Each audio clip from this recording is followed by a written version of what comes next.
की एक बड़ी खबर सामने आ रही है। पवन सिंह बीजेपी से निष्कासित किए गए, काराकाट से निर्दलीय चुनाव लड़ रहे हैं। उपेंद्र कुशवाहा से इनका मुकाबला होने जा रहा है। तो ये इस वक्त की बड़ी खबर, बीजेपी से निष्कासित कर दिए गए हैं पवन सिंह।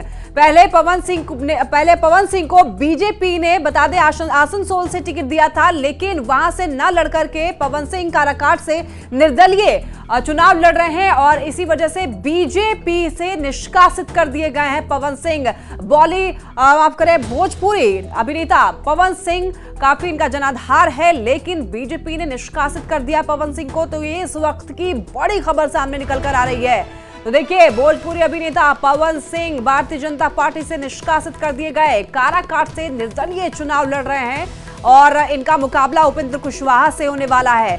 तो आपको बता दें कि पवन सिंह को लेकर के लगातार ये मांग की जा रही थी कि उनको बीजेपी से निकाला जाए, निष्कासित किया जाए, चूंकि पार्टी लाइन से हट करके उन्होंने काम किया है और निर्दलीय चुनाव लड़ने का उन्होंने ऐलान कर दिया। तो ऐसे में कई दिनों से मांग की जा रही थी कार्यकर्ताओं के द्वारा और बीजेपी के कई और नेताओं के द्वारा कि पवन सिंह को पार्टी से हटाया जाए। तो ऐसे में ये बड़ी खबर सामने निकल कर आ रही है। पवन सिंह बीजेपी से निष्कासित कर दिए गए, काराकाट से निर्दलीय चुनाव लड़ रहे हैं और यहां पर उपेंद्र कुशवाहा से पवन सिंह का मुकाबला। तो ये बड़ी जानकारी निकलकर सामने आ रही है। पवन सिंह जाने माने अभिनेता हैं भोजपुरी के और इनका काफी जनाधार भी है, फैन फॉलोइंग इनकी काफी ज्यादा है। तो आपको बता दें, काराकाट से इन्होंने निर्दलीय चुनाव लड़ने का ऐलान किया। हालांकि यहां पर एनडीए के उम्मीदवार उपेंद्र कुशवाहा चुनाव लड़ रहे हैं और इनका मुकाबला अब होने वाला है निर्दलीय उम्मीदवार से, पवन सिंह से। तो आपको बता दें कि पवन सिंह ने बीजेपी ने जो उनको टिकट दिया था आसनसोल का, वहां से उन्होंने मना कर दिया कि वो आसनसोल से चुनाव नहीं लड़ेंगे। इसके बाद उन्होंने काफी दिनों तक हिडन रखा और उसके बाद काराकाट से चुनाव लड़ने का ऐलान किया। और ज्यादा जानकारी के साथ न्यूज 18 के इनपुट एडिटर ब्रिजमोहन जी हमारे साथ जुड़ रहे हैं। ब्रिजमोहन जी, देखिए, एक बड़ी खबर सामने निकल कर आ रही है, बीजेपी ने पवन सिंह को निष्कासित कर दिया है। जी, वाकई इस चीज को लेकर चर्चा हो रही थी पार्टी के अंदर और खासकर एनडीए गठबंधन के अंदर कि जिस तरह से पवन सिंह बीजेपी के जो कैडर्स हैं, बीजेपी के जो वोटर्स हैं, कोर वोटर्स हैं, उनके ऊपर लगातार डोरे डाल रहे हैं। इससे काफी गठबंधन के अंदर में काफी एक पेचीदगी सी पैदा हो गई है, भ्रम की स्थिति सी पैदा हो गई है और दोनों पार्टियों के बीच में, बीजेपी और जो उपेंद्र कुशवाहा की पार्टी है, दोनों के कैडर्स के बीच में एक तरह से मतलब समझ नहीं आ रहा था क्या करें। उसके बाद ये काफी जो खबर मिल रही है कि काफी देर से ये फैसला लिया गया है पार्टी की तरफ से। इसकी शायद एक बहुत बड़ी वजह ये रही हो कि पवन सिंह की युवाओं के बीच में एक अच्छी खासी फॉलोइंग है, क्योंकि वो भोजपुरी के जाने माने स्टार हैं, यहाँ बिहार में ही नहीं बल्कि पूरे भारत भर में जो भी भोजपुरी को फॉलो करते हैं, अच्छी खासी उनकी फॉलोइंग रहती है। तो युवाओं को लेकर एक लगातार चिंतन था कि इनको पार्टी से निष्कासित किया जाए या नहीं, लेकिन जिस तरह से वोट का डिवीजन हो रहा था तो उसको लेकर पार्टी की तरफ से ये काफी चिंता की बात थी और लगातार चिंतन के बाद ये फैसला लिया गया कि पवन सिंह के रहने से जो आधिकारिक उम्मीदवार हैं एनडीए के उपेंद्र कुशवाहा, उनको नुकसान हो सकता है। तो इस चीज को लेकर और खास करके जो बीजेपी के सपोर्टर्स हैं उनके बीच में भी संदेश देने के लिए ये एक अहम फैसला लिया गया भारतीय जनता पार्टी की तरफ। लेकिन ब्रिजमोहन जी, काफी देर के बाद ये निर्णय लिया गया है, चूंकि मांग तो काफी समय पहले से की जा रही थी कि उनको निष्कासित किया जाए। बीजेपी के जो शीर्ष नेता हैं उन्होंने बहुत देर के बाद ये ऐलान किया है। देखिए, वहाँ शायद इसकी एक बहुत बड़ी वजह ये भी हो सकती है क्योंकि जो कोर वोटर्स है भारतीय जनता पार्टी के माने जाते हैं, अगर अगड़े समाज में देखें तो राजपूत एक कोर वोट बैंक रहा है भारतीय जनता पार्टी का। अगर उनको शुरुआती दौर में निकाला जाता तो हो सकता था कि जो 5 दौर के चुनाव हुए वहाँ वोटर्स और खास करके जो राजपूत वोटर्स है उनके ऊपर कुछ असर पड़ता, क्योंकि 5 दौर का मतदान संपन्न हो चुका है।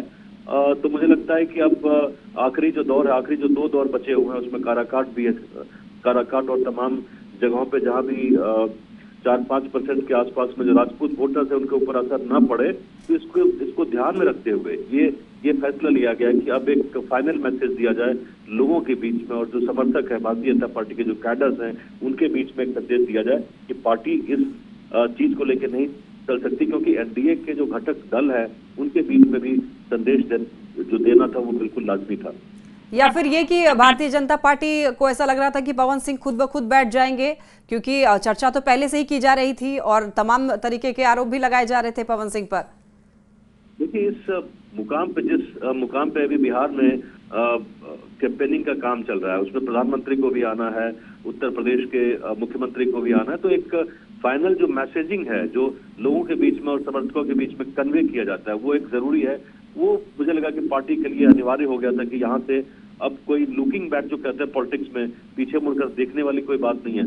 पार्टी को एक फैसला लेना था और खास करके पवन सिंह का भारतीय जनता पार्टी का मेंबर होने के बावजूद भी जो आचरण रहा था, वो शीर्ष नेतृत्व को मुझे लगता है कि बहुत ज्यादा गवारा नहीं गुजर रहा था, क्योंकि आसनसोल के बाद से उनकी नजर आरा सीट पे भी थी। उसके बाद उन्होंने काराकाट में अपने पांव जमाने की कोशिश की और जो कोर वोटर्स होते हैं भारतीय जनता पार्टी के, उनको लुभाने की कोशिश की। उसमें काफी हद तक उनको सफलता भी मिली, लेकिन एनडीए के जो तमाम दल हैं वो लगातार कोशिश कर रहे हैं कि जो इनके अपने वोट्स हैं, भारतीय जनता पार्टी का जो अपना कोर वोट बैंक है, उसको एक तरह से संयोजित करने के प्रयास में कहीं न कहीं पवन सिंह आड़े आ रहे थे। उसके बाद ये अहम फैसला लिया गया भारतीय जनता पार्टी की तरफ से, क्योंकि अब जो सीटें बची हुई हैं वो भारतीय जनता पार्टी की सीटें ज्यादा है, तो भारतीय जनता पार्टी की तरफ से ये प्रयास था कि लोगों के बीच में कंफ्यूजिंग मैसेज न जाए कि एनडीए के घटक दलों के बीच में एकता नहीं है या साम्यता जो विचारों की होनी चाहिए वो नहीं है। तो इस चीज को ध्यान में रखते हुए भारतीय जनता पार्टी ने यह संदेश दिया है।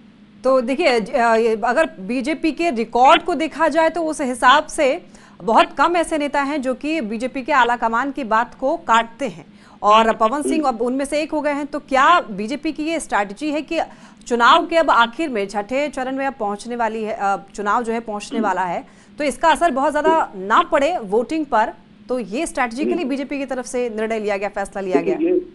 ये बिल्कुल डैमेज कंट्रोल के हिसाब से, चूंकि अब 2 फेज का चुनाव बाकी है और भारतीय जनता पार्टी के इसमें ज्यादा से ज्यादा सीट्स हैं, तो और जो चुनौती है वो काफी एक तरह से कह सकते हैं काफी इंटेंस, हम जिनको कहते हैं ना, काफी गहन हो गई है। इसमें आप देखेंगे भारतीय जनता पार्टी और राजद और तमाम दलों के बीच में जिस तरह से तलखी बढ़ी है, तो उसको लेकर ये फैसला करना बहुत ही जरूरी हो गया। ठीक है बृजमोहन सिंह जी, बहुत शुक्रिया आपका तमाम जानकारियों के लिए।